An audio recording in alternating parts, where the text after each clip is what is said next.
Hi future birds, welcome back to my channel.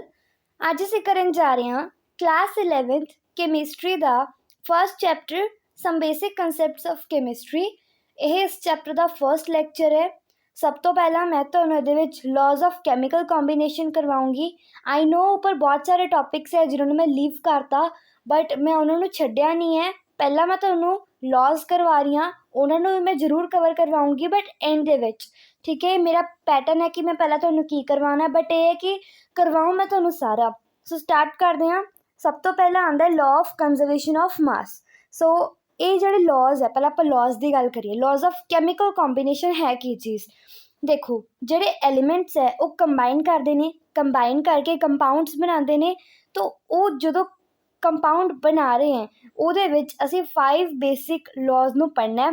ਇਹ ਜਿਹੜੇ ਬਣਦੇ ਹੈ ਨਾ ਕੰਪਾਊਂਡਸ, ਇਹਦੇ ਵਿੱਚ 5 ਐਲੀਮੈਂਟਸ ਜਿਹੜੇ ਨੇ, 5 ਜਿਹੜੇ ਲਾਅ ਨੇ ਬੇਸਿਕ ਲਾਜ਼ ਉਹ ਫੋਲੋ ਹੁੰਦੇ ਨੇ।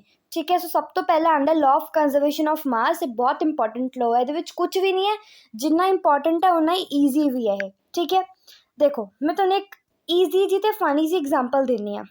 ਮੈਂ 2 ਕਿਲੋ ਦਾਲ ਲੈ ਰਹੀ ਹਾਂ ਅਤੇ 2 ਕਿਲੋ ਚੀਨੀ ਐਡ ਕਰ ਰਹੀ ਹਾਂ, ਮੰਨ ਲਓ। ਠੀਕ ਹੈ, ਵੈਸੇ ਕੋਈ ਕੋਂਬੋ ਨਹੀਂ ਹੈ ਇਹ ਦਾਲ ਅਤੇ ਚੀਨੀ ਦਾ। ਸੋ ਮੈਂ 2 ਕਿਲੋ ਦਾਲ ਅਤੇ 2 ਕਿਲੋ ਚੀਨੀ ਐਡ ਕਰ ਰਹੀ ਹਾਂ। ਮੇਰਾ ਜੋ ਵੀ ਪ੍ਰੋਡਕਟ ਹੋਏਗਾ, ਦਾਲ ਪਲੱਸ ਚੀਨੀ ਜੋ ਵੀ ਬਣੇਗਾ, ਦਾਲ ਚੀਨੀ, ਉਹ ਕਿੰਨਾ ਬਣੇਗਾ? 4 kg ਬਣੇਗਾ, ਰਾਈਟ। ਇਹੀ ਚੀਜ਼ ਹੈ, ਜੇ ਮੈਂ 2 ਕਿਲੋ 'ਚ 2 ਕਿਲੋ ਐਡ ਕਰੂੰਗੀ ਉਹ 4 ਕਿਲੋ ਹੀ ਬਣੇਗਾ, ਉਹ 2.5 ਕਿਲੋ 3 ਕਿਲੋ ਨਹੀਂ ਬਣੇਗਾ। ਉਹੀ ਚੀਜ਼ ਇਸ ਲਾਅ ਦੇ ਵਿੱਚ ਹੈ। ਉਹ ਕੀ ਹੈ ਕਿ ਮੰਨ ਲਓ ਮੈਂ ਕਿਸੇ ਵੀ ਕਚਰੇ ਨੂੰ ਲੈ ਲਓ, ਕਿਸੇ ਵੀ ਚੀਜ਼ ਨੂੰ ਕਿਸੇ ਵੀ ਚੀਜ਼ ਨਾਲ ਰਿਐਕਟ ਕਰ ਰਿਹਾ। ਆਈ ਡੋਂਟ ਕੇਅਰ, ਕੋਈ ਵੀ ਮੈਟਰ ਹੈ, ਕੋਈ ਵੀ ਐਲੀਮੈਂਟ, ਆਈ ਡੋਂਟ ਕੇਅਰ, ਕੋਈ ਵੀ ਕੰਪਾਊਂਡ ਹੈ। ਮੈਂ ਕਿਸੇ ਵੀ 2 ਕਚਰੇ ਚੀਜ਼ਾਂ ਨੂੰ ਐਡ ਕਰ ਰਹੀ ਹਾਂ, ਚਾਹੇ ਤੁਸੀਂ ਇਹ ਵੀ ਲਗਾ ਲਓ, ਕਿਸੇ ਵੀ 2 ਚੀਜ਼ਾਂ ਨੂੰ ਐਡ ਕਰ ਰਹੀ ਹਾਂ। ਉਹਨਾਂ ਨੇ ਜਾ ਕੇ ਜੋ ਵੀ 2 3 4 ਜਾਂ 1 ਕੋਈ ਵੀ ਚੀਜ਼ ਫਾਰਮ ਕਰਨੀ ਹੈ, ਇਹਨਾਂ ਦਾ ਮਾਸ ਇਹਨਾਂ ਦੇ ਮਾਸ ਦੇ ਬਰਾਬਰ ਹੋਏਗਾ। ਦੇਖੋ ਕਹਿਣ ਦਾ ਮਤਲਬ ਕੀ ਹੈ, ਜਿਹੜੇ ਐਲੀਮੈਂਟਸ ਨੂੰ ਮੈਂ ਰਿਐਕਟ ਕਰਵਾ ਰਹੀ ਹਾਂ, ਠੀਕ ਹੈ, ਉਹਨਾਂ ਦਾ ਟੋਟਲ ਮਾਸ ਬਰਾਬਰ ਹੋਏਗਾ ਜਿੰਨਾ ਵੀ ਮੈਨੂੰ ਪ੍ਰੋਡਕਟ ਮਿਲ ਰਿਹਾ ਹੈ। ਠੀਕ ਹੈ, ਇਟਸ ਕੁਆਇਟ ਈਜ਼ੀ। ਠੀਕ ਹੈ, ਧਿਆਨ ਨਾਲ ਸੁਣੋ। Wait a minute. ਓਕੇ, ਸੋ ਹੁਣ ਅਸੀਂ ਕਰਦੇ ਹਾਂ। ਸੋ ਇਹਦੇ ਵਿੱਚ ਅਸੀਂ ਇਹ ਲਿਖਾਂਗੇ ਕਿ mass of reactants is equal to mass of products. ਇਹਦੀ ਇੱਕ ਐਗਜ਼ਾਮਪਲ ਲੈ ਲੈਂਦੇ ਹਾਂ ਅਸੀਂ। ਇਹਦੇ ਵਿੱਚ ਦੇਖੋ, ਇਹਦੇ ਵਿੱਚ ਦਿੱਤੀ ਹੋਏਗੀ ਤੁਹਾਨੂੰ ਐਗਜ਼ਾਮਪਲ ਕੋਈ। ਓਕੇ, ਨਹੀਂ ਦਿੱਤੀ, ਕੋਈ ਗੱਲ ਨਹੀਂ, ਜਦੋਂ ਅਸੀਂ ਕੁਐਸਚਨ ਕਰਾਂਗੇ ਤੁਹਾਡੀ ਐਗਜ਼ਾਮਪਲਸ ਹੋ ਜਾਣਗੀਆਂ। ਸੋ ਹੁਣ ਇਹ ਥੋੜ੍ਹਾ ਇਸ ਲਾਅ ਬਾਰੇ ਦੇਖ ਲਈਏ। ਸੋ ਇਹ ਲਾਅ ਨੂੰ ਐਂਟੋਨੀ ਲੈਵੋਸ਼ੀਅਰ ਨੇ, ਠੀਕ ਹੈ, ਦੱਸਿਆ ਸੀਗਾ ਇਨ 1789। ਇਹਨਾਂ ਨੇ ਪਰਫੋਰਮ ਕੀਤੇ ਸੀ ਬਹੁਤ ਸਾਰੀ ਐਕਸਪੈਰੀਮੈਂਟਲ ਸਟੱਡੀਜ਼ ਕਿਹਦੇ ਉੱਤੇ? ਕੰਬਸ਼ਨ ਰਿਐਕਸ਼ਨਸ ਦੇ ਉੱਤੇ। ਐਂਡ ਉਹ ਇਸ ਕਨਕਲੂਜਨ 'ਤੇ ਪਹੁੰਚੇ ਵੀ ਕੋਈ ਵੀ ਫਿਜ਼ੀਕਲ ਜਾਂ ਕੈਮੀਕਲ ਚੇਂਜ ਹੋਵੇ। ਹੁਣ ਨਾ ਫਿਜ਼ੀਕਲ ਅਤੇ ਕੈਮੀਕਲ ਚੇਂਜ ਹੁੰਦੇ ਕੀ ਹੈ? ਸੋ ਫਿਜ਼ੀਕਲ ਚੇਂਜ ਹੋ ਗਈ ਕਿ ਸਟੇਟ ਦਾ ਚੇਂਜ ਹੋਣਾ, ਲਾਈਕ ਸੋਲਿਡ ਟੂ ਗੈਸ ਬਣ ਗਿਆ, ਸੋਲਿਡ ਟੂ ਲਿਕੁਇਡ ਬਣ ਗਿਆ, ਲਿਕੁਇਡ ਟੂ ਗੈਸ ਬਣ ਗਿਆ। ਇਹ ਸਾਰੀ ਚੀਜ਼ਾਂ ਕੀ ਨੇ? ਇਹ ਫਿਜ਼ੀਕਲ ਚੇਂਜਿਸ ਹੈ। ਕੈਮੀਕਲ ਚੇਂਜਿਸ ਹੋ ਗਏ ਕਿ ਕੰਪਾਊਂਡ ਚੇਂਜ ਹੋ ਗਿਆ, ਰਾਈਟ। ਅਤੇ ਇਹਨਾਂ ਦੇ ਵਿੱਚ ਅਸੀਂ ਕਹਿਣਾ ਕੀ ਚਾਹੁੰਦੇ ਹਾਂ, ਚਾਹੇ ਫਿਜ਼ੀਕਲ ਚੇਂਜ ਹੋਵੇ ਚਾਹੇ ਕੈਮੀਕਲ ਚੇਂਜ ਹੋਵੇ, ਮਾਸ ਦੇ ਵਿੱਚ ਕੋਈ ਚੇਂਜ ਨਹੀਂ ਹੋਏਗਾ ਪ੍ਰੋਸੈਸ ਦੇ ਡਿਊਰਿੰਗ। ਠੀਕ ਹੈ, ਉਸ ਤੋਂ ਬਾਅਦ ਅਸੀਂ ਚੱਲਦੇ ਹਾਂ। ਫਿਰ ਉਹ ਇਸ ਕਨਕਲੂਜਨ 'ਤੇ ਪਹੁੰਚੇ ਕਿ ਜਿਹੜਾ ਮਾਸ ਹੈ, ਨਾ ਅਸੀਂ ਉਹਨੂੰ ਕ੍ਰੀਏਟ ਕਰ ਸਕਦੇ, ਯਾਨੀ ਕਿ ਨਾ ਅਸੀਂ ਉਹਨੂੰ ਬਣਾ ਸਕਦੇ, ਨਾ ਅਸੀਂ ਉਹਨੂੰ ਡਿਸਟਰੋਏ ਕਰ ਸਕਦੇ ਹਾਂ। ਇਹ ਸਾਡਾ law of conservation of mass ਕਹਿਲਾਉਂਦਾ। ਠੀਕ ਹੈ, ਇਹ ਜਿਹੜਾ ਲਾਅ ਹੈ ਇਹ ਬੇਸਿਸ ਨੂੰ ਫਾਰਮ ਕਰਦਾ। ਜਿਹੜੀ ਵੀ ਕੈਮਿਸਟਰੀ ਦੇ ਵਿੱਚ ਡਿਵੈਲਪਮੈਂਟਸ ਹੋਈਆਂ ਨੇ ਨਾ ਬਾਅਦ ਦੇ ਵਿੱਚ, ਉਹਦੇ ਵਿੱਚ ਇਹ ਬੇਸਿਸ ਦਾ ਕੰਮ ਕਰਦਾ ਹੈ। ਠੀਕ ਹੈ, ਇਨਫੈਕਟ ਜੇ ਅਸੀਂ ਗੱਲ ਕਰੀਏ, this was a result of exact measurement of masses of reactant and products। ਇਹ ਜਿਹੜਾ ਲਾਅ ਸੀਗਾ ਇੱਕ ਟਾਈਪ ਦਾ ਰਿਜ਼ਲਟ ਸੀ ਜਿਹਦੇ ਨਾਲ ਅਸੀਂ ਮਾਸਿਸ ਨੂੰ ਐਗਜ਼ੈਕਟਲੀ ਮੈਜ਼ਰ ਕਰ ਸਕਦੇ ਹਾਂ ਰਿਐਕਟੈਂਟਸ ਤੇ ਪ੍ਰੋਡਕਟਸ 'ਤੇ। ਠੀਕ ਹੈ, and carefully planned experiments perform by Lavoisier. ਠੀਕ ਹੈ, ਅਤੇ ਜਿਹੜੇ ਲੈਵੋਸ਼ੀਅਰ ਸੀ ਉਹਨਾਂ ਨੇ ਕੇਅਰਫੁਲੀ ਐਕਸਪੈਰੀਮੈਂਟਸ ਪਰਫੋਰਮ ਕੀਤੇ ਸੀ, ਤਾਂ ਉਹਦੇ ਵਿੱਚ ਜਿਹੜੇ ਮਾਸਿਸ ਸੀਗੇ ਰਿਐਕਟੈਂਟ ਅਤੇ ਪ੍ਰੋਡਕਟ ਦੇ, ਐਗਜ਼ੈਕਟਲੀ ਮੈਜ਼ਰਡ ਸੀਗੇ। ਅੱਗੇ ਚੱਲਦੇ ਹਾਂ, ਲਾਅ ਆਫ ਡਿਫਰੈਂਟ ਪ੍ਰਪੋਰਸ਼ਨਸ। ਠੀਕ ਹੈ, ਹੁਣ ਮੈਂ ਤੁਹਾਡੇ ਲਈ ਜਿੰਨੇ ਵੀ ਲਾਜ਼ ਹੈ ਉਹਨਾਂ ਦੇ ਰਿਲੇਟਡ ਕੁਛ ਕੁਐਸਚਨਸ ਲੈ ਕੇ ਆਈ ਹਾਂ ਜੋ ਅਸੀਂ ਲਾਸਟ ਦੇ ਵਿੱਚ ਟਰਾਈ ਕਰਾਂਗੇ। ਸੋ ਲਾਅ ਆਫ ਡੈਫੀਨਿਟ ਪ੍ਰਪੋਰਸ਼ਨਸ ਕੀ ਕਹਿੰਦਾ ਹੈ? ਇਹ ਜਿਹੜਾ ਲਾਅ ਹੈ ਇਹ ਫ੍ਰੈਂਚ ਕੈਮਿਸਟ ਨੇ ਦਿੱਤਾ ਸੀਗਾ, ਜੋਸੈਫ ਪ੍ਰਾਉਸਟ। ਠੀਕ ਹੈ, ਜੋਸੈਫ ਪ੍ਰਾਉਸਟ। ਅੱਗੇ ਚੱਲਦੇ ਹਾਂ। ਇਹਨਾਂ ਨੇ ਇਸ ਲਾਅ ਦੇ ਵਿੱਚ ਕੀ ਕਿਹਾ ਸੀ? ਇਹ ਲਾਅ ਕੀ ਕਹਿੰਦਾ? ਮੰਨ ਲਓ, ਇਹਦੇ ਲਈ ਮੈਂ ਤੁਹਾਨੂੰ ਇੱਕ ਫਨੀ ਜਿਹੀ ਫਿਰ ਤੋਂ ਐਗਜ਼ਾਮਪਲ ਦਿੰਦੀ ਹਾਂ। ਮੈਂ ਬਣਾਉਣੀ ਹੈ ਚਾਹ। ਠੀਕ ਹੈ, ਟੀ ਬਣਾਉਣੀ ਹੈ ਮੈਂ। ਠੀਕ ਹੈ, ਉਹ ਬਣਾਉਣੀ ਹੈ ਸਿਰਫ ਇੱਕ ਪਰਸਨ ਲਈ, ਠੀਕ ਹੈ, ਕੋਈ ਪਰਸਨ ਹੈ ਕੁੱਕੂ, ਉਹਦੇ ਲਈ ਮੈਂ ਟੀ ਬਣਾਉਣੀ ਹੈ। ਕੈਨ ਯੂ ਇਮੈਜਿਨ ਮੈਂ ਉਹਦੀ ਚਾਹ ਦੇ ਵਿੱਚ ਜੇ ਮੰਨ ਲਓ 4 ਗਲਾਸ ਚੀਨੀ ਦੇ ਪਾ ਦਾਂ ਜਾਂ 4 ਚਮਚੇ ਚੀਨੀ ਦੇ ਪਾ ਦਾਂ ਸਿਰਫ ਇੱਕ ਬੰਦੇ ਦੀ ਚਾਹ ਲਈ, ਕੈਨ ਯੂ ਇਮੈਜਿਨ ਉਹ ਚਾਹ ਬਣੇਗੀ ਇੰਨੀ, ਮਤਲਬ ਬਿਲਕੁਲ ਵੀ ਟੇਸਟੀ ਚਾਹ ਨਹੀਂ ਬਣੇਗੀ ਉਹ। ਇਹੀ ਚੀਜ਼ ਹੈ, ਜੇ ਮੈਂ ਕੋਈ ਕੰਪਾਊਂਡ ਬਣਾਉਣਾ ਹੈ ਉਹਦੇ ਵਿੱਚ ਜੋ ਵੀ ਐਲੀਮੈਂਟਸ ਯੂਜ਼ ਹੋ ਰਹੇ ਨੇ ਉਹ ਐਗਜ਼ੈਕਟਲੀ ਸੇਮ ਪ੍ਰਪੋਰਸ਼ਨ 'ਚ ਯੂਜ਼ ਹੋਣਗੇ ਮਾਸ 'ਤੇ ਜਾਂ ਵੇਟ 'ਤੇ, ਠੀਕ ਹੈ। ਹੁਣ ਮੈਂ ਗੱਲ ਕਰਾਂ ਚਾਹ ਦੇ ਵਿੱਚ ਤਾਂ ਮੈਨੂੰ ਪਤਾ ਇੰਨੀ ਚੀਨੀ ਇੰਨੇ ਬੰਦਿਆਂ ਲਈ ਪਏਗੀ, ਇੰਨੀ ਚਾਹ ਪੱਤੀ ਇੰਨੇ ਬੰਦਿਆਂ ਲਈ ਪਏਗੀ। ਉਹੀ ਚੀਜ਼ ਹੈ, ਜੇ ਮੈਨੇ H2O ਬਣਾਉਣਾ ਹੈ, ਮੈਨੂੰ ਪਤਾ ਹੈ ਹਾਈਡਰੋਜਨ ਦਾ ਮਾਸ 2 ਰਹੇਗਾ, ਆਕਸੀਜਨ ਦਾ ਮਾਸ 16 ਹੀ ਰਹੇਗਾ। ਇਹਨਾਂ ਦਾ ਐਗਜ਼ੈਕਟਲੀ ਇਹੀ ਪ੍ਰਪੋਰਸ਼ਨ ਹੋਏਗਾ 1:8, ਠੀਕ ਹੈ ਨਾ।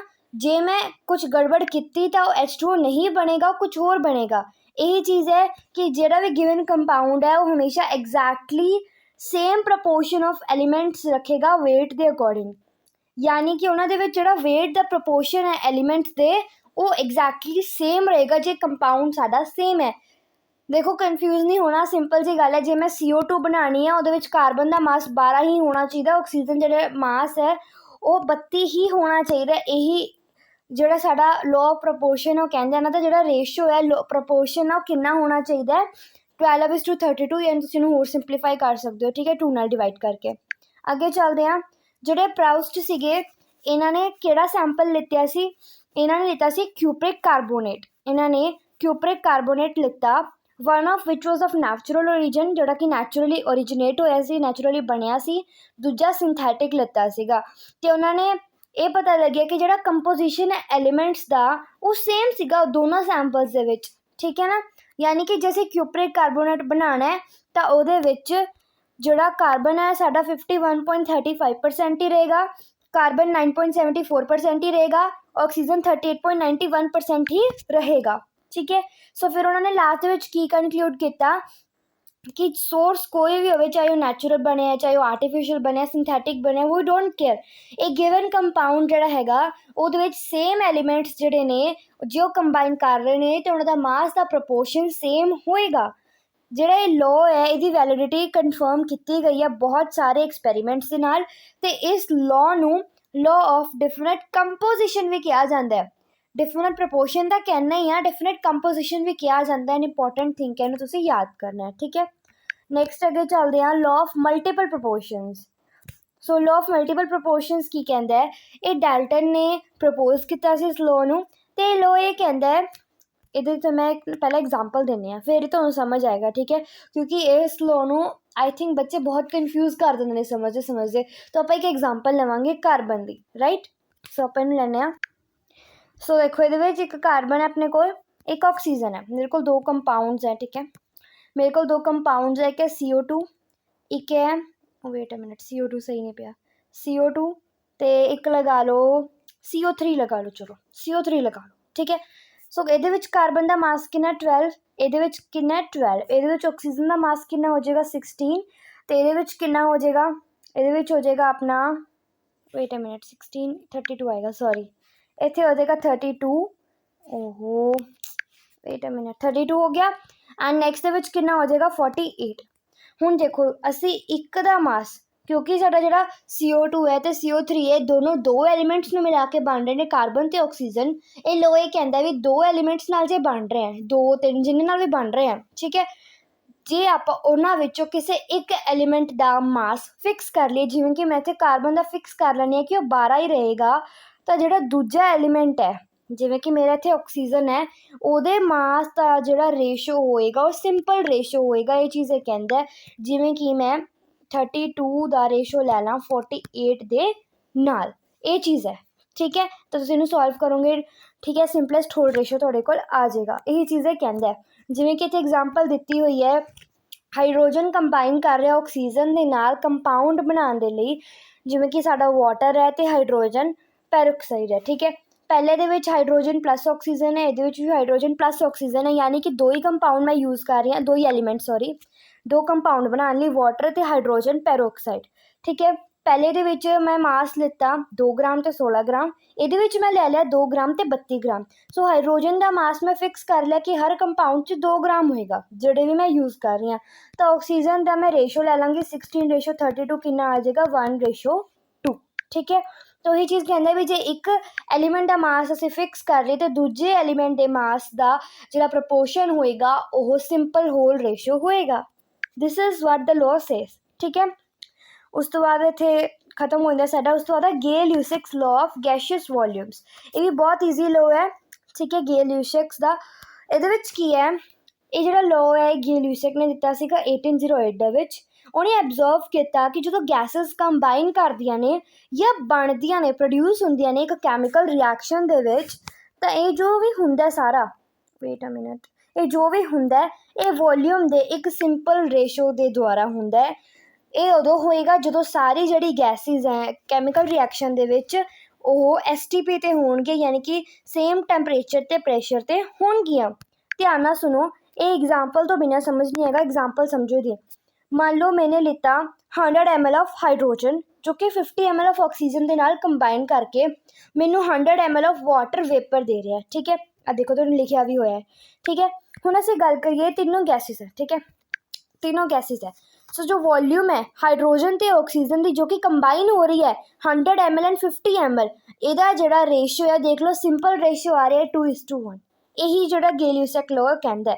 ਸੋ ਗੇਲ-ਲਿਊਸਿਕਸ ਡਿਸਕਵਰੀ ਹੈ ਇੰਟੀਜਰ ਰੇਸ਼ੋ ਦੀ ਇਨ ਵੋਲਿਊਮ ਰਿਲੇਸ਼ਨਸ਼ਿਪ। ਇਹ actually law of definite proportion ਦੇ ਇਕੁਅਲੀ ਹੋ ਗਿਆ ਬਾਈ ਵੋਲਿਊਮ। ਮੀਨਸ ਕਿ ਪਹਿਲਾਂ ਜਿਹੜਾ ਅਸੀਂ ਲਾਅ ਪੜ੍ਹਿਆ ਸੀ ਕੌਂਸਟੈਂਟ ਕੰਪੋਜੀਸ਼ਨ ਦਾ ਜਾਂ ਡਿਫੀਨਿਟ ਪ੍ਰਪੋਰਸ਼ਨ ਦਾ, ਉਹ ਮਾਸ ਦੇ ਅਕੋਰਡਿੰਗ ਕਹਿ ਰਿਹਾ ਸੀ ਵੀ ਮਾਸ ਦਾ ਜੋ ਵੀ ਮੈਂ ਤੁਹਾਨੂੰ ਦੱਸਿਆ ਸੀ ਉਹ ਮਾਸ ਦੇ ਅਕੋਰਡਿੰਗ ਸੀ। ਹੁਣ ਇਹ ਵੋਲਿਊਮ ਦੇ ਅਕੋਰਡਿੰਗ ਆ ਗਿਆ। ਸੇਮ ਗੱਲ ਹੈ, ਬਸ ਮਾਸ ਅਤੇ ਵੋਲਿਊਮ ਦਾ ਡਿਫਰੈਂਸ ਹੈ। ਜਿਹੜਾ ਲਾਅ ਆਫ ਡਿਫੀਨਿਟ ਪ੍ਰਪੋਰਸ਼ਨ ਹੈ ਜੋ ਅਸੀਂ ਪੜ੍ਹਿਆ ਉਹ ਰਿਸਪੈਕਟ ਟੂ ਮਾਸ ਹੈ। ਗੇਲ-ਲਿਊਸਿਕ ਦਾ ਜਿਹੜਾ ਲਾਅ ਹੈ ਉਹ ਐਕਸਪਲੇਨ ਕਰਦਾ properly ਐਵੋਗੈਡਰੋ number. Wait a minute, ਇਹ ਕਿਹਾ ਗਿਆ ਕਿ ਜਿਹੜਾ ਗੇਲ-ਲਿਊਸਿਕ ਲਾਅ ਹੈ ਉਹਨੂੰ ਪ੍ਰੋਪਰਲੀ ਕਿਹਨੇ ਐਕਸਪਲੇਨ ਕੀਤਾ ਸੀ, ਐਵੋਗੈਡਰੋ ਦੇ ਵਰਕ ਨੇ 1811 ਦੇ ਵਿੱਚ, ਜੋ ਅਸੀਂ ਨੈਕਸਟ ਲੈਕਚਰ ਦੇ ਵਿੱਚ ਪੜ੍ਹਾਂਗੇ। ਇਸ ਲੈਕਚਰ ਦੇ ਵਿੱਚ ਇੰਨਾ ਹੀ। ਆਈ ਹੋਪ ਤੁਹਾਨੂੰ ਵੀਡੀਓ ਅੱਛੀ ਲੱਗੀ ਹੋਏਗੀ। ਆਈ ਹੋਪ ਤੁਹਾਨੂੰ ਮਜ਼ਾ ਆਇਆ ਹੋਏਗਾ। ਐਂਡ ਮੈਂ ਤੁਹਾਨੂੰ ਕੁਐਸਚਨਸ ਬਾਰੇ ਕਿਹਾ ਸੀ, ਆਈ ਥਿੰਕ ਵੀਡੀਓ ਜ਼ਿਆਦਾ ਲੰਬੀ ਹੋ ਗਈ ਹੈ। ਸੋ ਕੁਐਸਚਨਸ ਦਾ ਮੈਂ ਨੈਕਸਟ ਪਾਰਟ ਬਣਾ ਦੂੰਗੀ, ਉਹਨੂੰ ਜ਼ਰੂਰ ਦੇਖਿਓ। ਐਂਡ ਮੈਂ ਕੋਸ਼ਿਸ਼ ਕਰਾਂਗੀ ਉਸ ਸੈਸ਼ਨ ਨੂੰ ਮੈਂ ਲਾਈਵ ਲਵਾਂ ਤਾਂ ਕਿ ਤੁਸੀਂ ਕੁਐਸਚਨਸ ਇਹਨਾਂ ਲਾਈਵ ਸੋਲਵ ਕਰ ਸਕੋ। So thanks for watching the video. I hope you like the video. Thank you so much.